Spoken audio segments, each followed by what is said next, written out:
প্ৰায় ৬২,০০০ আচলতে অলপমান আমাৰ পোষ্টেল বেলটৰ কাম বাকী আছে গতিকে মই ধন্যবাদ জনাইছো নগাঁও ভোটৰবাসী প্ৰতিগৰাকী ৰাইজক ভোট দিয়া ভোট নিদিয়া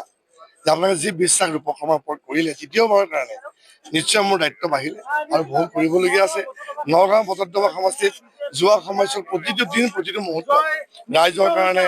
যেতিয়া কাম কৰি গৈছিলো এটা দিনো জিৰণি নোলোৱাকৈ আৰু তাৰ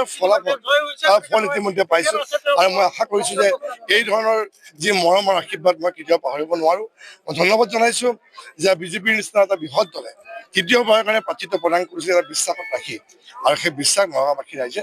যি ধৰণে দেখুৱাই দিলে যে প্ৰায় ৬২,০০০তকৈ বেছি ভোটত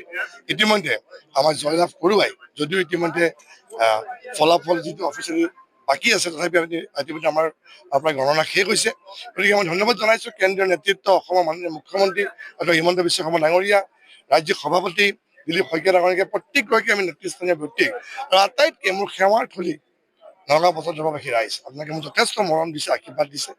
আপোনালোকৰ এই মৰম আশীৰ্বাদ মই কেতিয়াও মই অথলে যাবলৈ নিদিওঁ যি বিশ্বাস মোৰ ওপৰত ৰাখিছে মই অটুট ৰাখিম আৰু কৰিবলগীয়া আছে যাতে প্ৰত্যেকে যাতে নগাঁওখন লৈ পেলাই গৌৰৱ কৰিব পাৰে আমাৰ নগাঁও আমাৰ গৌৰৱ নগাঁও ভোটৰবাসীয়ে যথেষ্ট ভোট ৬২,০০০ ভোটত আপোনাক ইতিমধ্যে জয়ী কৰাইছে গতিকে তেওঁলোকৰ উদ্দেশ্যে আপুনি কি ক'ব বিচাৰে মই প্ৰথমতে নগাঁও ভোটৰদবাসী মোৰ সেৱাৰ থলী ৰাইজক সকলোকে মই ধন্যবাদ জনাইছো সেৱা জনাইছো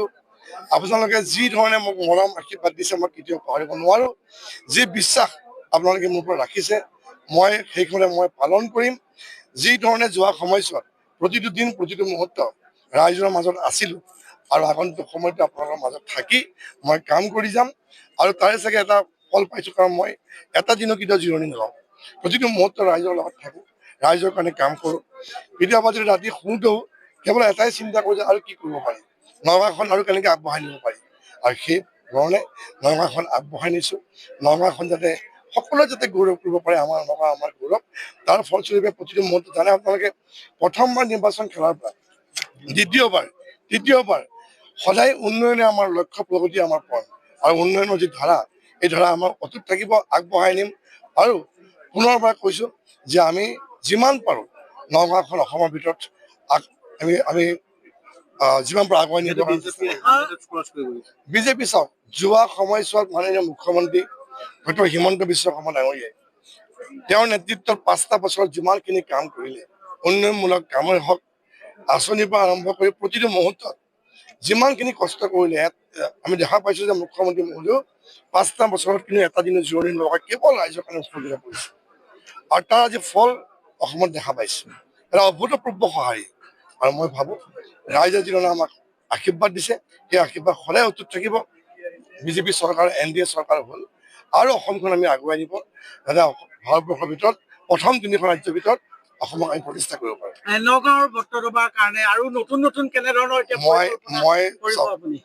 আটাইতকৈ সুখী মই এইকাৰণে যে গুৰুজনাৰ জন্মস্থান ভোটৰদবাৰ নিচিনা এটা ঠাই আমাৰ সমষ্টিত অন্তৰ্ভুক্ত হৈছে ইতিমধ্যে বহু কাম আমাৰ যোৱা চৰকাৰখিনি কৰি থৈ গৈছে আৰু আগন্তুক সময়ত আৰু কাম কৰিবলগীয়া আছে এতিয়াই ভাৰতবৰ্ষৰ ভিতৰত এটা বৃহৎ ধৰ্মীয় পৰ্যটকস্থলীলৈ পৰিৱৰ্তিত হৈছে আৰু আমি আৰু আগবঢ়াই নিব বিচাৰিছো যাতে আৰু যাতে আমি কাম কৰিব পাৰো ভাৰতবৰ্ষৰ ভিতৰত যাতে নগাঁও সদায় যাতে জিলিকি থাকে অভিনন্দন জনাইছো আৰু